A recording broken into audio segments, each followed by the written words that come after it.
Musser from the Wandering Pen. Welcome to episode 2 of Kevin Hollowell of Hollowell Restoration at the historic William Thompson House. In this episode, Kevin will go over what he's done to the mantle since you saw it last. So go ahead, Kevin. Okay, we've added this nailer onto the top, which is what would have been there before originally, but it would have been solid, added onto the original mortise and tenon frame. And we used originally old wood, which is yellow pine, and we've made it in a box because for modern conveniences for the new owner, we have electrical boxes going in the top of the mantle. So once we have our nailer put on here, this is what we can add our pieces of trim to fill out the top side of the mantle, following our ghost lines. And I've made the trim to imitate these ghost lines that we found on both sides.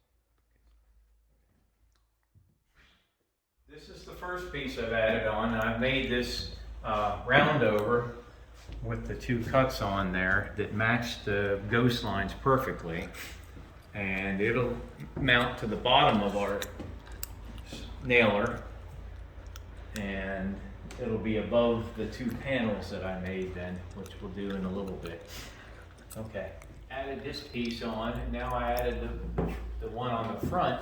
These two pieces are the same detail. One's just horizontal and one's vertical, but it's the same detail reversed. This one's a little wider and this one's skinnier, but that's what the ghost line showed. So they just stack these on top of the nailer. So my next piece will be the mantle top that I just installed. It's made out of a board that we salvaged that was on a wall that we had taken down. It's an old white pine board, 1.5 inches thick.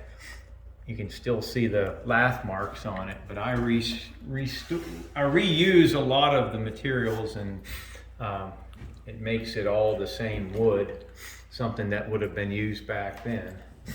And I just rounded it over just a little bit. It's actually fitting from the top of that corner of the mantle front, and it runs even on the right side with the wall, which is how the original would have been. This last piece of trim I put on, I made using an old piece of trim that I had in my salvage in my warehouse, and I just had to trim a little piece off the bottom of it, but it is the exact profile of what was the last piece under the mantle top before. And it had several coats of paint on it, which I had to sand off. But what I want to do then, I put these in with modern screws. I screwed all this together with modern screws. I saved all the old nails when I was pulling them out of the mantelpiece. And what I usually do when I'm doing something like this in restoration is I take some of the original nails and I'll pepper them about, and some of them will actually hold the trim up, and some of them will just be there for looks to show the old nail heads. Panels, using the ghost lines that were there. I didn't really know what was inside the panel, but I'm using a quarter round to imitate the roundovers that are on other parts of the mantle, and that would have made something that would have made sense that they would have used.